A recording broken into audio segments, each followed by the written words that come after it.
to say what kind of human this might have been.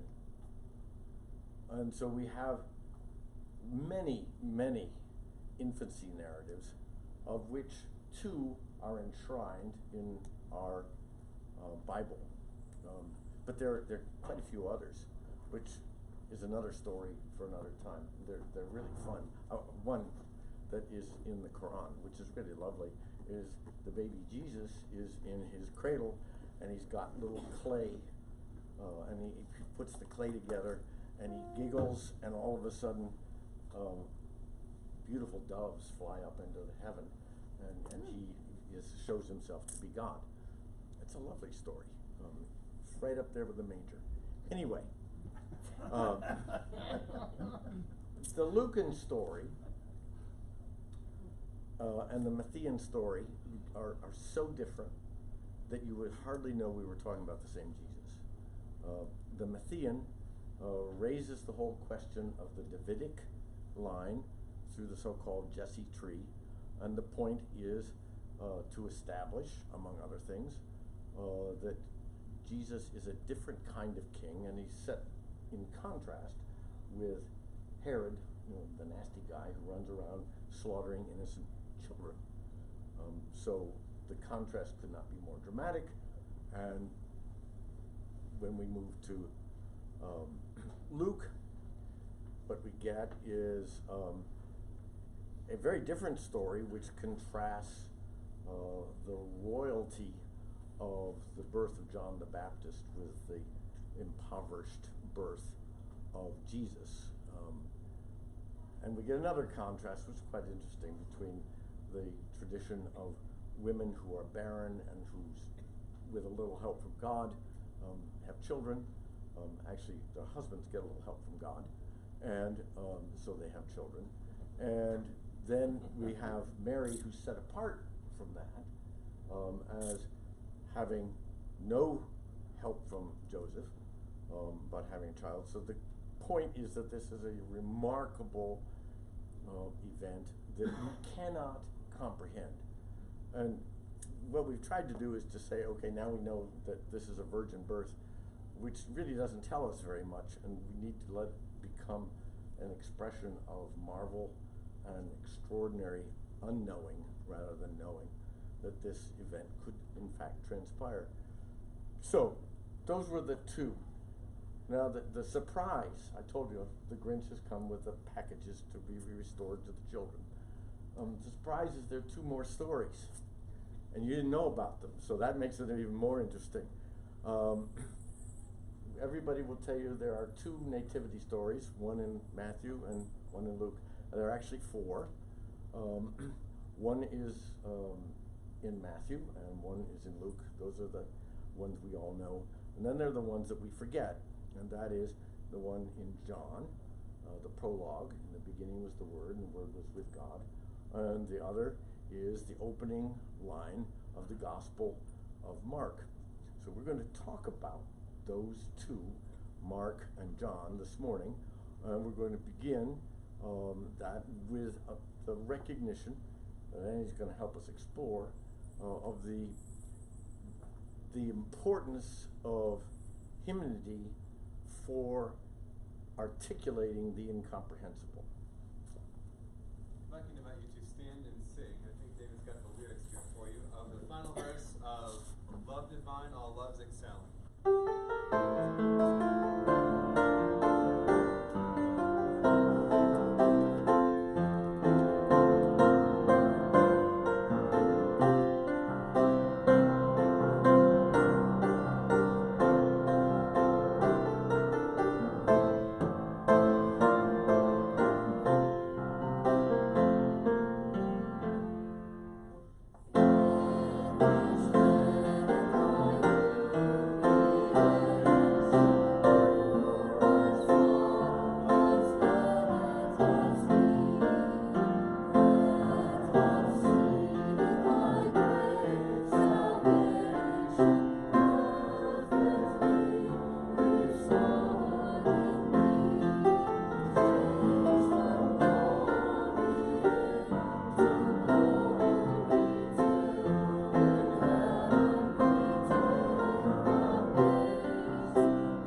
want to talk to you a little bit about this hymn and also about the power of hymnody to illustrate this incomprehensible word, right? One of the overarching themes of the past 3 weeks has been that the story we encounter in Scripture of God literally becoming tabernacle, tented among us, God with us, Emmanuel, is so radically, ludicrously, scandalously hard to comprehend that you actually can't comprehend it. And so that's why the term we've used throughout this series has been the incomprehensible fill in the blank word or scripture. We use different words each week, right? And I think a lot about learning because I used to teach 9th grade. And are there any teachers in the room? So if you can hold the attention of 9th grade boys for 50 minutes, God love you. God bless you and keep you and shine God's face upon you. It is the hardest thing I've ever done in my entire life. And I learned you have to be really clear and look them in the eye. And if they're not looking at you and they're not being totally silent, you've lost them entirely, right? But then there's a danger that you sort of get overly concrete when you do that, right? That you miss wonder and awe and things that aren't describable, as theologians call ineffable. And as a musician, one of the things that I've learned over and over and over again is that there are sighs too deep for words, as Paul says in Romans. There are elements of our life story, of our relationship with God that are so beyond description, beyond the power of language, that we actually need structures to give meaning to that. I have found that story and music are two ways we start to make sense of things that are really hard to understand. And so one of the things that church musicians try to do is they try to think about text as like a story or an image, and they try to paint it. They actually call it text painting. So for example, that amazing text, "Lost in wonder, love and praise," the end of the hymn, my favorite text in the entire hymnal, actually gives voice to what we're trying to describe in this series, that there are things beyond comprehension. One of the things that a lot of musicians do is they start to reharmonize hymns towards the end of the hymn to draw attention to that phrase. So normally it'd be like, this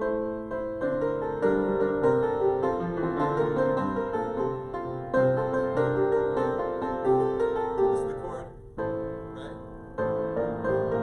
But I went a diminished chord, a dramatic chord in like radio theater. That's like, oh, scary monster.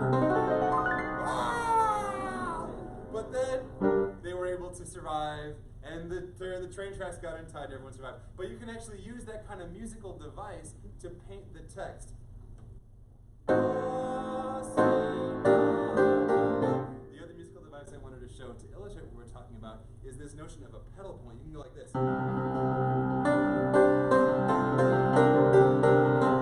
It's got drama, right? Like, uh-oh, what's going to happen? So the last thing I wanted to say about this is that music does this in a way that's just so powerful. And the way I like to think about it is, it says something to our bodies that words don't, you know, and you can just feel it in a room of people closing their eyes, and whether they're singing or humming or listening, there's something dramatic about this kind of experience. You see the last line?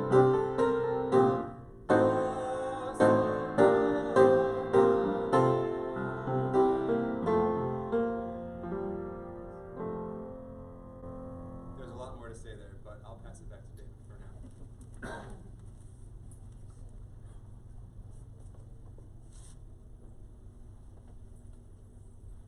I'm going to turn to Mark, and this is going to be an exposition of exactly one sentence, which is the most remarkable sentence in the entire Bible.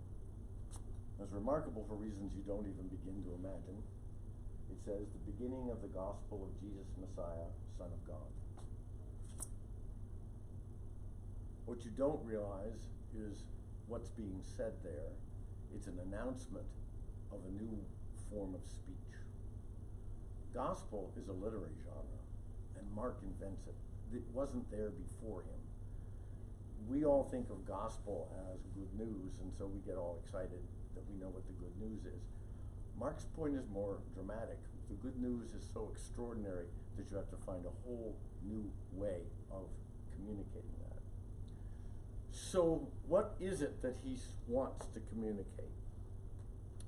A close friend of mine called my attention to a little narrative about the wonderful literary figure Franz Kafka. Kafka was walking through the gardens in Berlin, and he encountered a little girl who was crying her eyes out. She'd lost her doll. And Kafka, who was never married, had no children, was so touched that he volunteered to go searching for the doll with this child. And after several hours, they stopped, not finding, and he said, well, I'll return tomorrow, we'll search again. So he did. But he brought with him a letter, and he said that the letter was from the doll to the little girl. And the letter said, don't cry. I've gone off to explore the world, and I'll write you about all my adventures. So Kafka would meet that little girl regularly and read to her the letters that this doll had written. And they became very close. And then one day, several years later, he arrived with the last letter and the doll. And he handed the doll to the little girl. The girl said, that's not my doll. And he said, let's open the letter. The letter said, I changed a great deal while I traveled, but I'm still the doll. It's just you don't remember me. Not long thereafter, Kafka died, and the little girl, now a young woman, discovered wrapped into the doll a note. And the note said, we lose always the things we love most, only to discover that love returns in another form. Now, that's what Mark is writing about. It's spoken to a people who'd lost everything. They were now held captive by the Roman Empire. They had daydreams of once being a great power. And so they had great yearnings for a king. And what Mark tells them is the king who's come is not the king whom you expected. There was, in those days, an emperor by the name of Vespasian, and he had announced, with the encouragement of Josephus, who was a historian, that he was the Son of God. And this was now being recorded everywhere. And so Mark is this radical declaration. No, the emperor is not the Son of God. You can speak of the Son of God as the emperor in ordinary language, but the true Son of God cannot be spoken of in ordinary language. It's incomprehensible. So gospel is the invention of a whole new way of speaking, which includes something called parataxis. Think of a number of you are wearing strands of pearls. It's a good way to think of it. It's a story, one after another, boom, boom, boom, boom, boom, boom, boom, lined up. And if you read Mark, it's story, story, story, story, story. But it includes celerity. That's a crispness. Boom, and then, and suddenly, immediately. Ta-da. When you read Mark, you're exhausted. Exhausted. Because it's a word that you've never heard before. And then comes the most extraordinary move. It's called intercalation. I'm going to take just a moment to try to explain what intercalation is. I'm going to tell you the story that you all know about the Syrophoenician woman. Except I'm going to tell you the story the way it actually unfolds and not the way you've heard it. The way the story unfolds is Jesus is talking with the Pharisees, and they're carrying on at great length about the inappropriateness of people not observing washing rituals. And Jesus chastises them and says, the unclean is not from the outside. The unclean comes from the inside. And then he departs. And I say to my students, he tries to take a cigarette break. You know, he needs to escape. All of us do this, you know. And then we don't smoke cigarettes anymore. But I mean, you just get away. And darn, if this woman doesn't get in. And sir, just one favor. And he looks and he's exhausted. You know, he's had it. And she said, please heal my daughter. And he says, in essence to her, you dog. You dog. Which is what Syrophoenicians were referred to. And she says to him, but even the dogs are allowed to eat the scraps that fall from the table. And Jesus is stunned. And then he says, woman, for that saying, go home, your daughter is healed. Now, this is a remarkable story because it says something that gets me in trouble every time I get around Baptists, and I'll explain to you what it is, all right? It starts with the rather obvious point that what matters is not ritual, but the heart. And then it goes second to the real issue is that we confuse ritual and going to liturgy with a pure heart.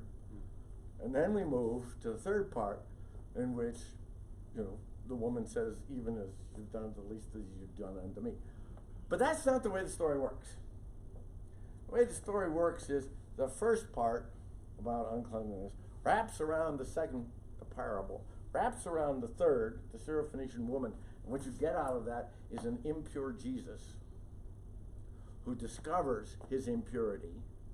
And so this most remarkable point in Mark is that God appears out of impurity. You would not look for God in impurity.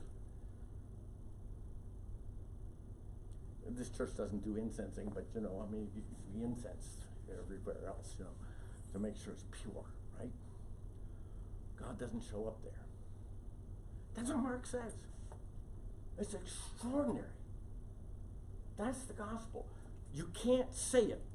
It explodes. Now, we're going to try to do a little piece, and Annie's going to try to do what I can't do, which is to talk about this little spiritual, which is going to give us a musical expression of parataxis and celerity. And then we're going to try a little piece from Britain to talk about this intercalation. So, I really love this notion of parataxis, a string of pearls strung together. I see Sarah's got a pearl necklace. Could you hold it up and show it to folks? This is the perfect example of what it looks like, right? One story after the other after the other. And you know, Mark uses that phrase immediately 76 times, more than all the other Gospels combined. So like David's saying, when you read Mark, you're like, immediately, and then, you know, he's just moving, right? And so one of the things that I love about jazz especially, but rhythmic music, which the spirituals are a root form of, is rhythm is everything, right? These are songs that come from work songs, and if you're out of time, you could literally lose a limb. It's very important that the rhythm is together.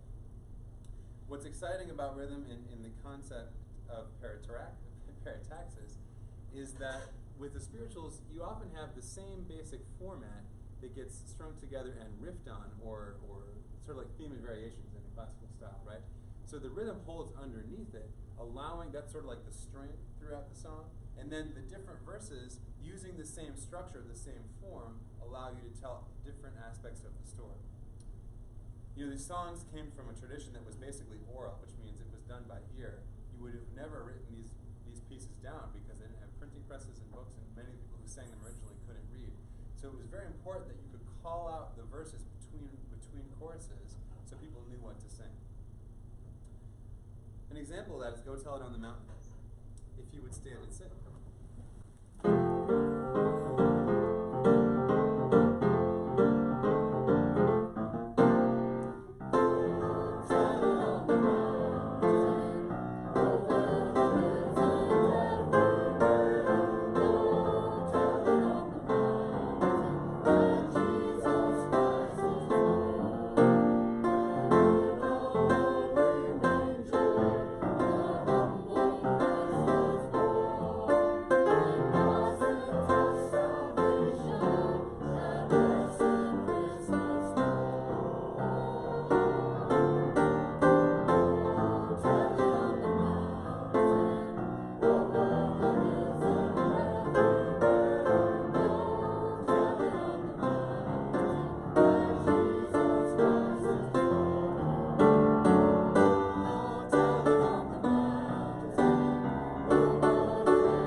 So there's a lot to say about that, but one of the things you heard is like, that is a song that invites improvisation, right? It invites a modulation, which means going in higher key.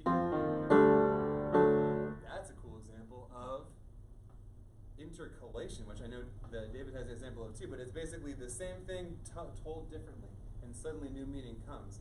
And the last thing I'll say about celerity is, this is about speed, right? Speed is the notion that like the tempo, the rhythm, the timing tells you part of the story.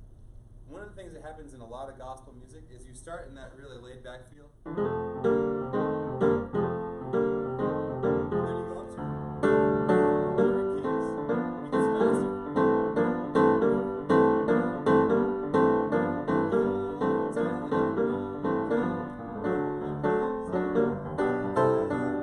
And it's really exciting when that happens, right? That's like part of the story. Sometimes it goes, baby. It's like that's part of the way you draw intensity. You bring people into the music and telling the story because you're telling that the story changes its time. And one of the things that's so amazing about Mark's gospel is that he's got a story to tell, and it's like he's Alexander Hamilton. Why do you write like you're running out of time? That's like Mark. He's got so much to tell. He's jamming it in, and I love that aspect of the story. And one of the things I love about the music too is it can do all that. It can speed up, it can slow down, it can add drama, it can tell the story differently over time, and it's basically biblically rooted, telling the gospel story. One last point, Go Tell It on the Mountain. We can walk right past that and miss the extraordinary depth of that statement. I discovered it when I was Mount Sinai. And I'd gone to the top of it in the middle of the night. It's a horrible, horrible thing to have to do because you have to get on a camel. And camel saddles were an invention in the Middle Ages by women who did not like men. So as the camel moves back and forward, you slide backward and forward and you quickly become a soprano. And then the camels wander right by the edge because they're not real happy about being up there. So you're looking over and you know it's a sheer drop. So it's freezing cold, right? You get to the top and then you sit in your huddle and you wait for this big moment, all right? The dawn, you know, we're gonna see the promised land. And the dawn comes and you look, and you've gotta be kidding me. It's totally barren. There's nothing there. It's ruefully cruel. And you don't even begin to know how cruel it is because as you come down, it gets warmer. It was below freezing. Now it's up to 114 degrees and the tumbleweed is spontaneously igniting. That answers the question about the burning bush. the talking of the burning bush. That's another thing. This is really true. Now, if you think about it, that's where God shows up. Out in the middle of the most barren places. Elijah, Jesus, Moses, Isaiah. Where does God talk to them? Out in the middle of a mountain where no one's around. That's Mark's point. It occurs in a place you would least expect it. And so you have to find a way to talk about it. Now, we were going to talk briefly about intercalation. Can we do that? Okay.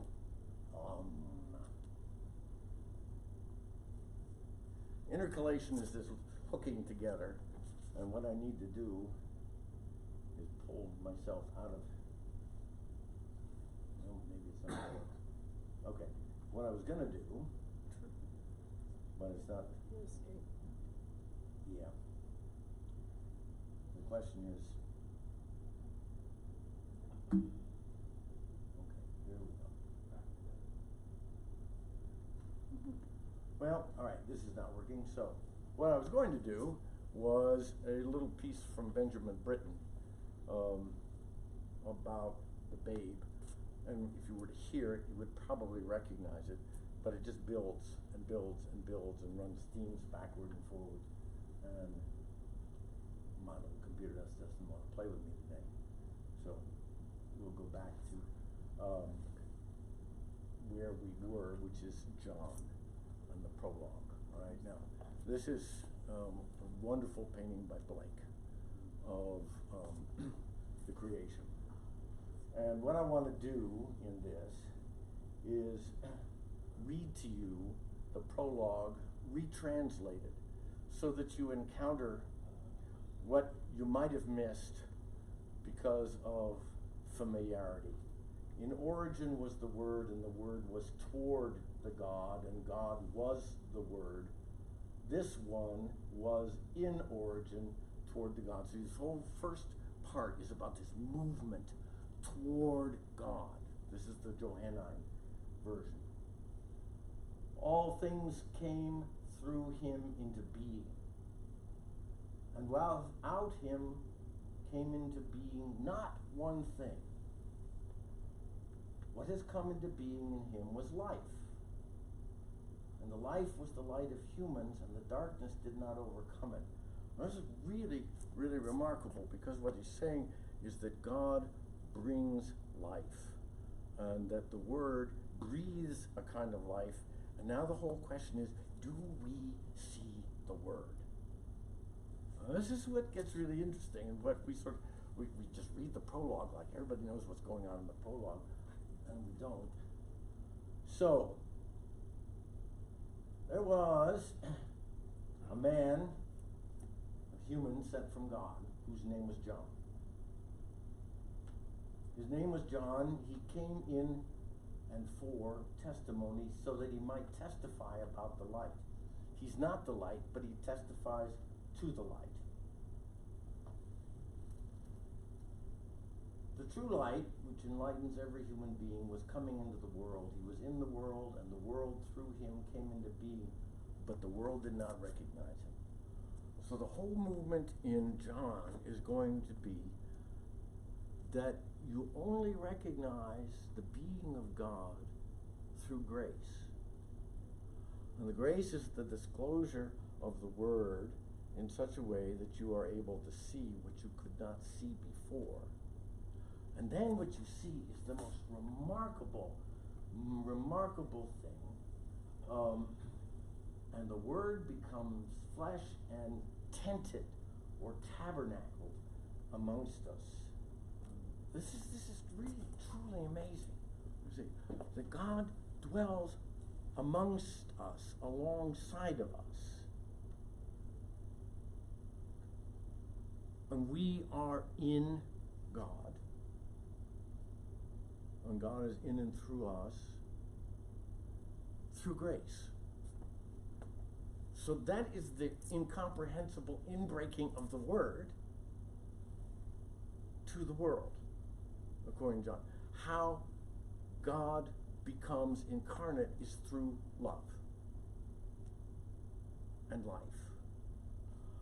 And it's the love that everyone at this time of year craves. It touches a place in us that we don't like to talk about. All the disappointments, all the hurts. I go back to Kafka. All the things we love will be lost, but love will return, but in a new form. This is about love returning in a new form. And the great difficulty we have at this time is we don't want it in a new form. We want it in the way we want it, which is why Advent remains incomprehensible to us, because we refuse to let it be something we don't understand, but that transforms us. There's a hymn that does that too. Of the Father's love begotten, ere the world began to be. It tells that story, right? It says, the world came from God's love. Like it was created out of God's love. It came from that. And like that story with Kafka, that amazing story with the little child, you know, there is so much wrong with the world. And I don't know about you, but I really resist any sort of lipstick on a pig or whitewashing, or whatever you want to call it. Any simple answer that says, okay, well, this will change if we just, you know. The answer is more love or whatever. You know, I mean, that sounds trite and cliche, right? But I actually think it's true. I mean, I actually think that like stories of people being kind to one another and loving each other and taking care of each other, like, I don't know how you feel about it, like that to me actually keeps me going. It reminds me that there is something beautiful and wonderful and loving about the world that is why we're here, you know? It's like we are so much better than how things seem on the front page of the newspaper right now. And this notion that like I see God in you and you see God in me, and like I want the best for you and your wellness is tied up in my wellness, that is the heart of the Christian message. And in a couple of days, thousands of people will come to this church to hear something of the holy. Or maybe they're dragging along because they're supposed to before dinner or whatever. But they're gonna be in the room, right? And there's an incredible opportunity for us as a community to tell that story in worship, in music, in song. But at the end of the day, like David is saying, the most important part of that is really about what comes from the inside. And I think this example of Silent Night, it's you'll see people pull their phones out. You'll see this is the moment people remember for Christmas Eve. There's something about this simple little song which Hans Gruber wrote in 1818 on Christmas Eve morning, because they realized, you know, like liturgists do, like, hey, we need something at communion. You know, like, can you scribble something down? And it's just the simplest little tune, and it became the essence of Christmas Eve for so many people across the world. I invite you to stand and sing now the final stanza of Silent Night.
So throughout this series, we've been discussing the incomprehensible nature of the gospel pronouncement, that God would come among us and be made flesh, would be tented among us, would be toward God, would be in the world with us.